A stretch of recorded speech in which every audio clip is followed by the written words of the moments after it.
Welcome back, everyone.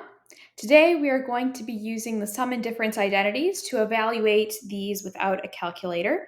We'll also be potentially using these special right triangles to do that as well. All right, so let's start with the first one. First, we need to put each of these through the respective identity. So for this first one, we have sine 50 cos 20 minus cos 50 sine 20. So here we have a mix of sine and cosine in each term, which means it's one of the sine identities. It's one of the first two up here, okay? And the one that it is specifically is this one right here, because notice that here we have a negative sign, and we also have that same negative sign right here. And so this is the match. And so therefore, this is equal to the difference between the sign of the difference between x and y. So that's going to be the sine of 50 minus 20, which is equal to sine of 30 degrees. Now, what is the sine of 30 degrees? Well, we can figure that out using our special triangles. So let's go down here and look at our special right triangles. Notice that the sine of 30 degrees would be opposite over hypotenuse, which is just 1/2 over 1 in this case.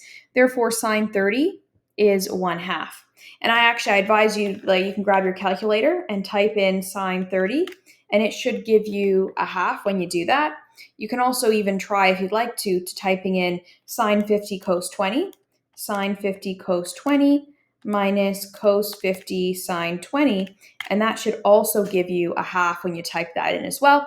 Now, of course, it does say to evaluate without using a calculator, so I'm not advocating for doing that in the first place, but I think after you think you have your answer here, you've gotten an answer, it's good to double check with a calculator after to make sure, unless you're on a test and you're not allowed to use one, but assuming you're just practicing, it's good to do that to check your answers as you go. All right, let's move on to B. So for part B, we have cosine 55 cos 25 plus sine 55 cos 25. Oh no, my apologies. These should both be sine. Sorry about that.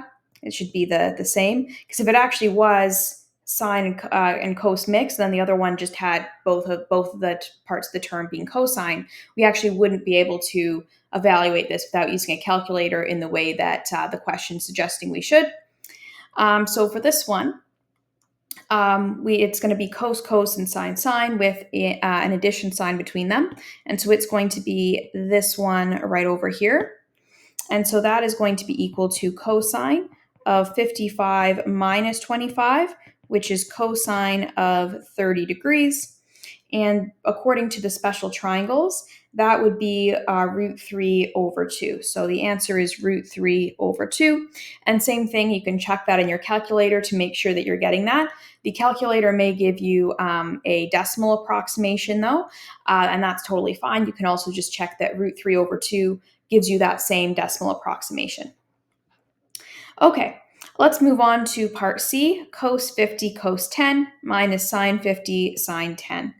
And so this one has both sine and cosine, separately. And so it's going to be one of the cosine identities. More specifically, it's going to be this one right here, because it has a negative sign right there, just as our question does. So we're going to use this one.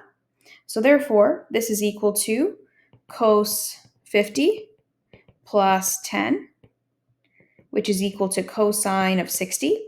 And if we take a look at our special triangles, we'll see that cosine of 60 is, it's adjacent over hypotenuse, which is 1/2.